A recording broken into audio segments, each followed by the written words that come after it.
No episódio anterior, você viu como a imprensa alternativa abriu espaço para todas as tendências e todos os movimentos sociais que foram surgindo no bojo da resistência democrática. Hoje você vai ver como tudo isso se espalhou pelo país inteiro. São incontáveis, centenas com certeza, os jornais alternativos que surgem em todo o país na década de 70.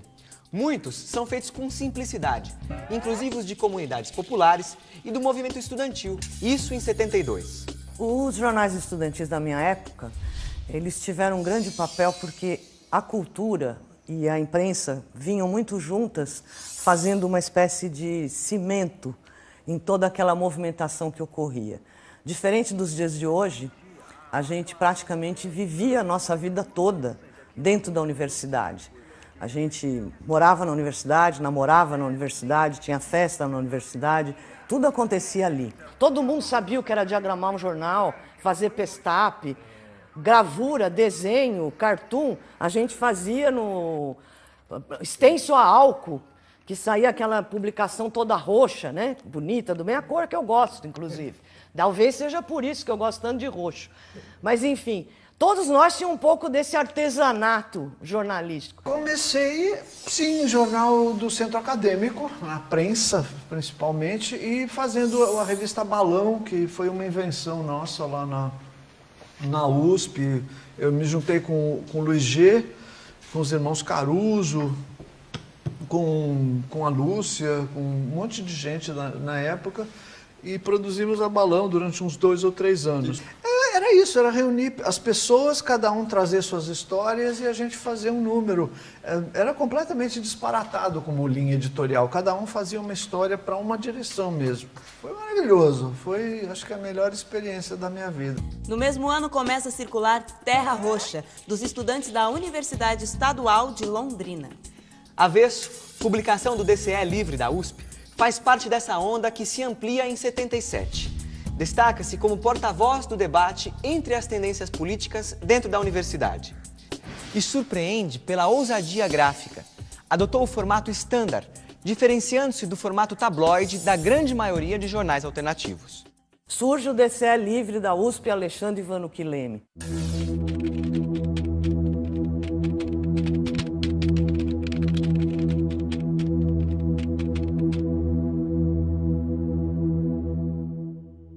O Dom Paulo ia celebrar a missa para o Alexandre Vanucchi, um estudante morto pela polícia, e nós ficamos de fazer a matéria. A matéria, ela foi censurada, claro. Mas eu fiz na redação o desenho a traço do Dom Paulo e mostrei para o censor.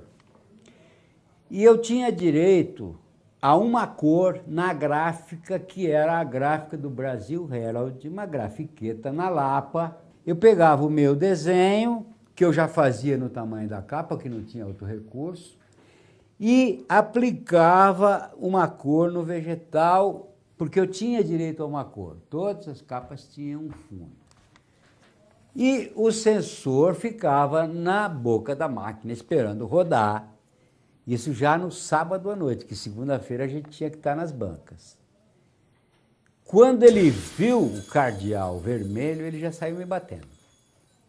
Como batendo? Batendo, me dando tapa. O censor? Ele se sentiu traído porque ele não viu o vermelho. Ele viu só o traço em preto na redação. O que era? Uma fobia com o vermelho? Não, ele achou que a capa ganhou uma importância que ela não tinha em branco e preto, e se sentiu traído por ignorância. Todo mundo tinha um mote qualquer que puxava por essa reverência, puxava por essa alegria que a gente tinha nesse combate, que eu sempre digo que era mais fácil, porque o inimigo comum estava plenamente identificado, e que colocava a gente em ação. Pai, afasta de mim esse cálice.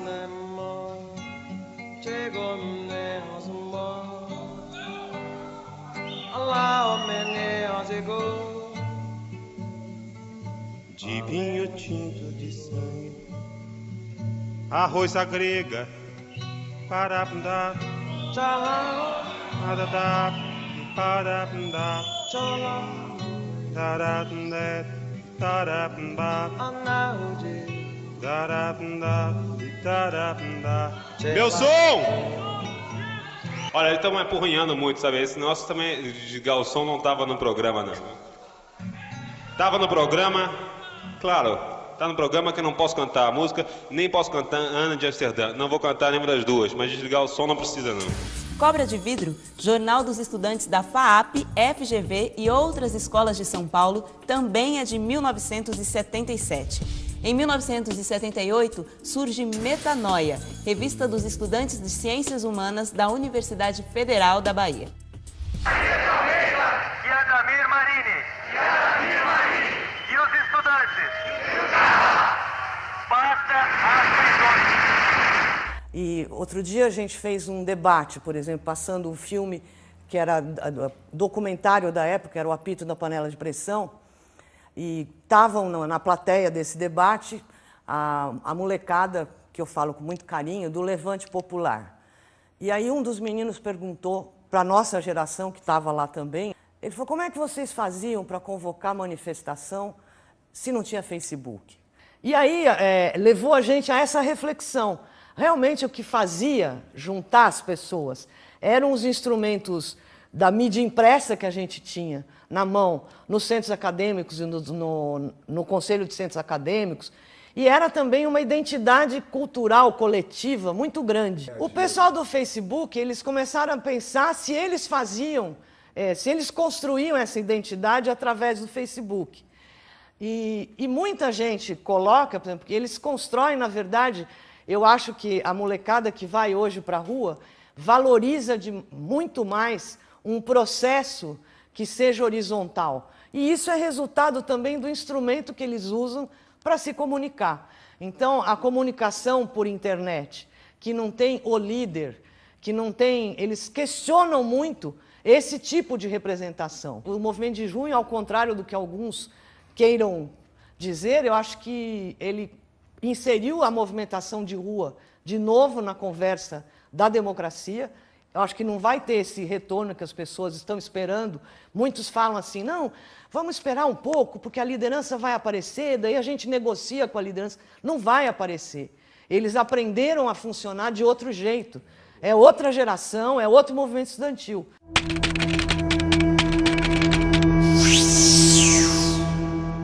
Um outro tipo de publicação surge com toda a força em diferentes locais do Brasil. É o jornalismo regional, independente e alternativo.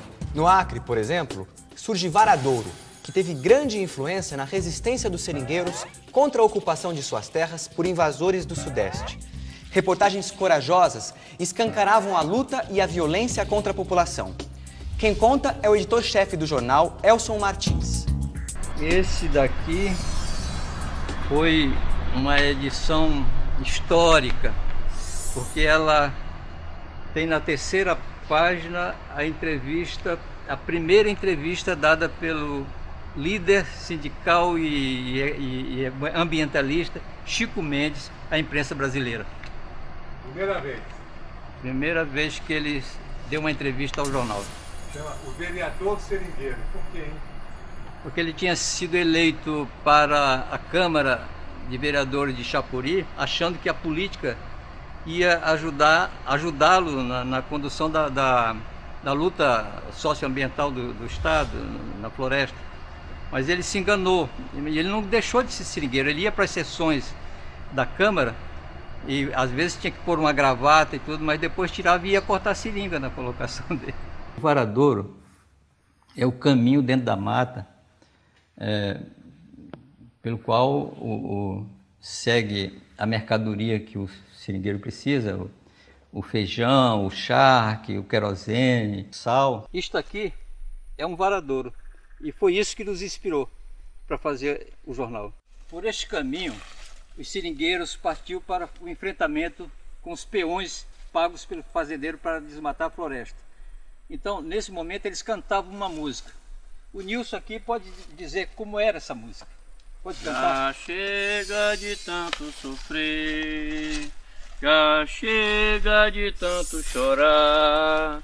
A terra é de quem trabalha, na lei ou na marra nós vamos ganhar.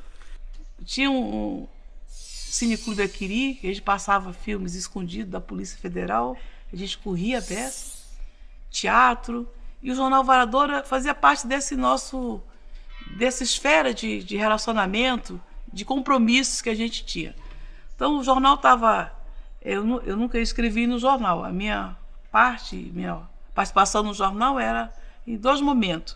No momento que ia fazer um mutirão para dobrar o jornal e no momento que a gente ia vender, distribuir o jornal. A distribuição dele, ele ia mais ou menos uns 2.000 jornais para os sindicatos, distribuídos pela própria CONTAG. Entende? E nos sindicatos eram formados grupos de estudo e eram lidos e discutidos matéria por matéria. Entende? Por outro lado, para a igreja ia mais 2.000 para as 520 comunidades eclesiais de base. A 4.200 quilômetros de distância, em Porto Alegre, no Rio Grande do Sul, 66 jornalistas formam, em 74, uma cooperativa e fazem um jornal que marcou época, Co-Jornal. A cooperativa é uma organização extremamente democrática, né? Cada um é um voto, independente da participação que tem. Tudo é decidido na Assembleia, e a Assembleia cada sócio é um voto. Então nós começamos a fazer esse boletimzinho, que eram 8 páginas, assim, chamava Co-Jornal, que era um boletim, uma coisa interna, inicialmente interna, distribuído gratuitamente. A gente começou tirando uns 1.000 exemplares.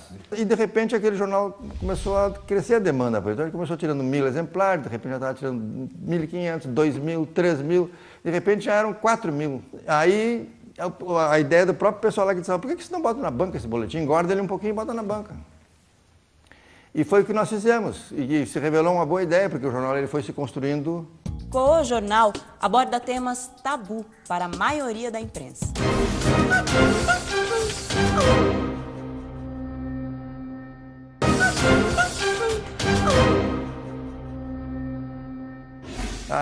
Questões de anistia, por exemplo, os jornais não tocavam, né? Tortura, nem falar, né? Então, caçados, nem falar. Então, e nós começamos a tocar nesses temas. Esse Co-Jornal é de 1977. Uma pesquisadora fez um levantamento no Diário Oficial. Pegou um por um todas as cassações, todos os políticos cassados. E constatou esse número aqui, 4.682 nomes. Ela levantou nome por nome. Co-Jornal agrada, cresce e chega a ter 60 páginas, metade com anúncios, o que fortalece a posição da cooperativa. E chama a atenção da Polícia Federal. Era o General Bandeira.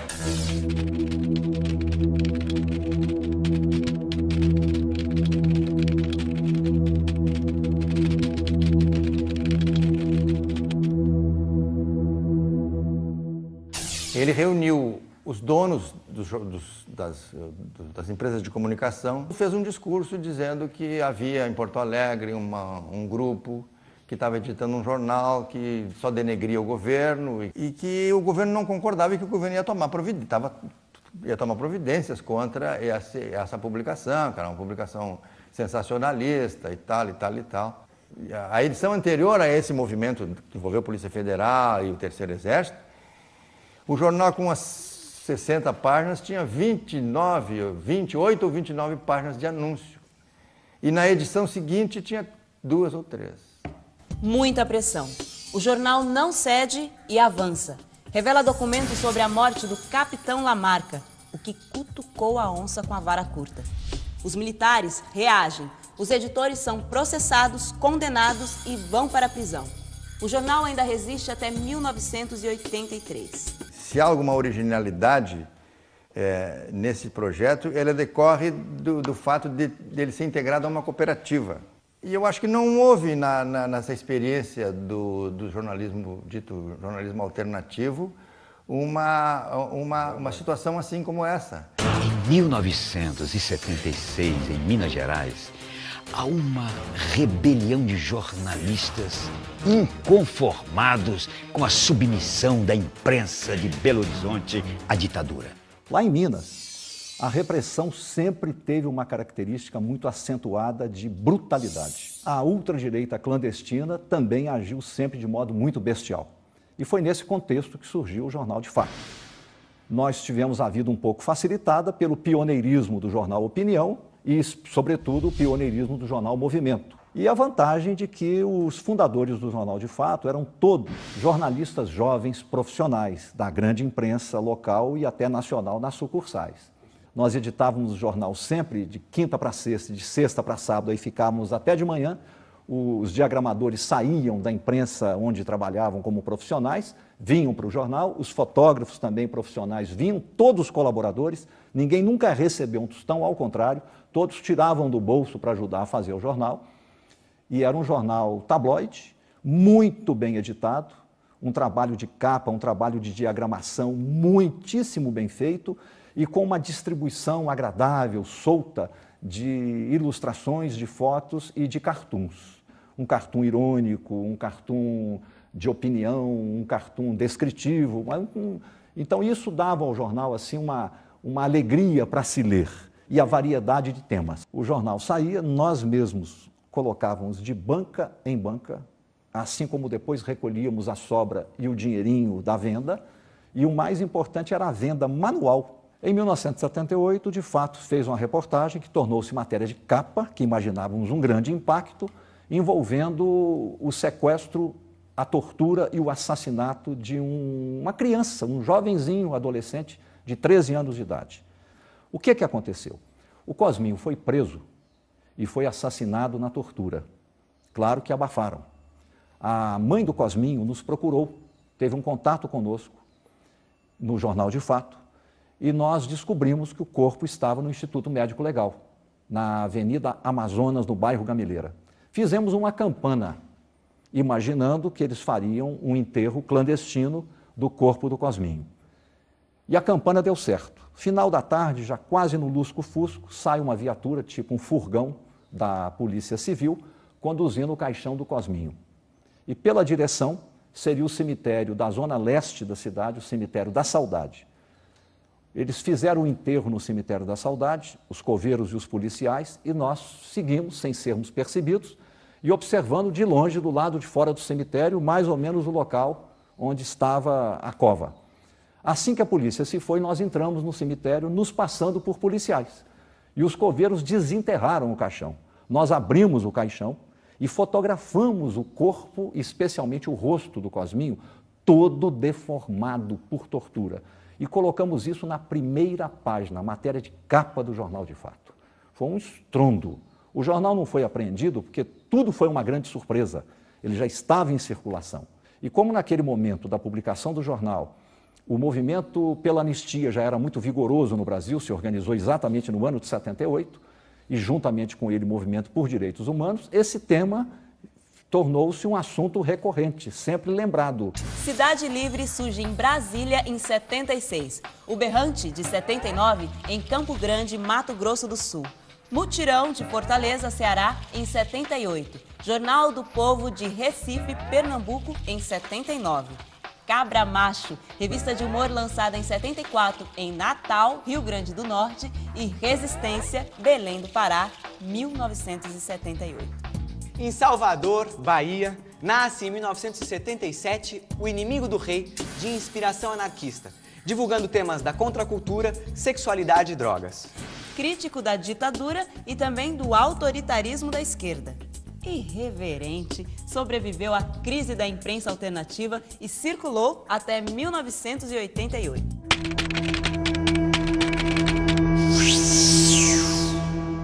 Por falar em irreverência, uma das suas maiores expressões vai às bancas a partir de 1977, o jornal Repórter, com sede no Rio de Janeiro. O jornal assumiu como missão levar a defesa dos direitos humanos aos trabalhadores da Baixada Fluminense. O editorial de sua primeira edição é memorável. Nós somos uma geração de jornalistas formados no AI-5, na paranoia. Nós somos o medo. Ele escorre por cada linha que escrevemos e mancha o papel de vergonha.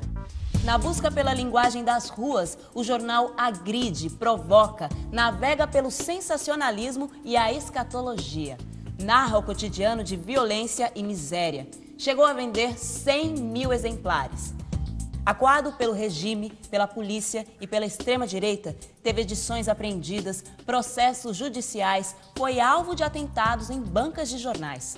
Descapitalizado, parou de circular em 1980. A gente provocava o tempo todo, quer dizer, o clima na redação era de risos, né? A gente tirava um sarro dos militares o tempo todo, quanto a gente podia. Então fizemos a montagem dentro de uma foto da Rainha Elizabeth, da Inglaterra com a sua bolsinha, e o rosto do Figueiredo aqui, entendeu? De página inteira. Quem mandava era o Golbery.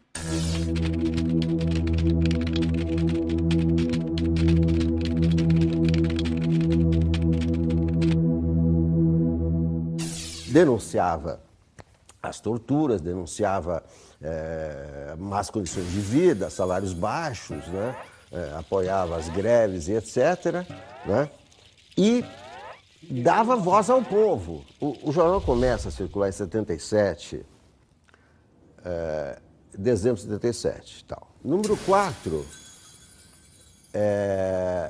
ele é apreendido nas bancas. Vem uma ordem da censura dizendo que o jornal tem que ser enviado para o departamento de censura 48 horas antes de ir à banca, o que seria impossível, inviabiliza qualquer jornal. Né? Protestamos e etc. 4 meses depois, cai a censura prévia para todos os jornais, para nós e para todos. Aí comemoramos, caiu a censura prévia, que maravilha. Em 80, as bancas começam a ser atingidas por bombas, que ninguém sabe de onde vem. Não era um trabalho. Quer dizer, é gozado falar isso, porque a ditadura e tal. A gente ria o tempo todo na redação, descia para comer sardinha lá embaixo. E tal. Não tinha essa preocupação. Os caras vão vir aqui prender a gente. A gente nem tinha essa noção da força da palavra naquela época, mas hoje a gente vê que a batalha da comunicação é a coisa mais importante.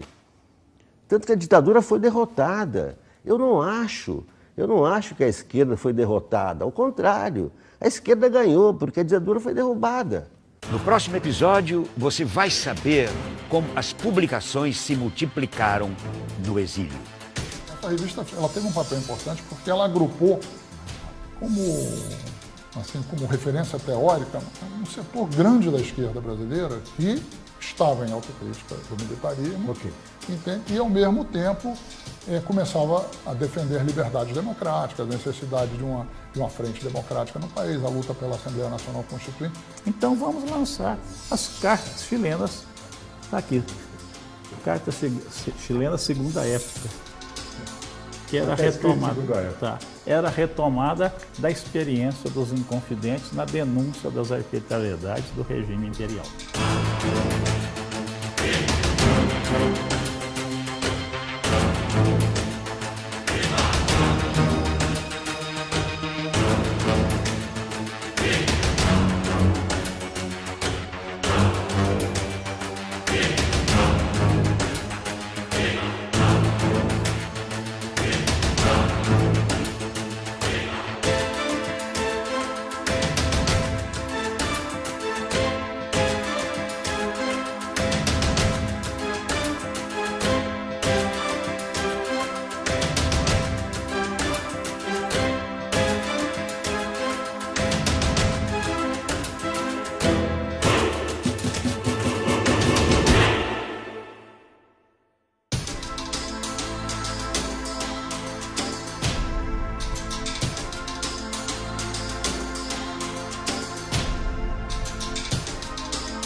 A seguir, observatório.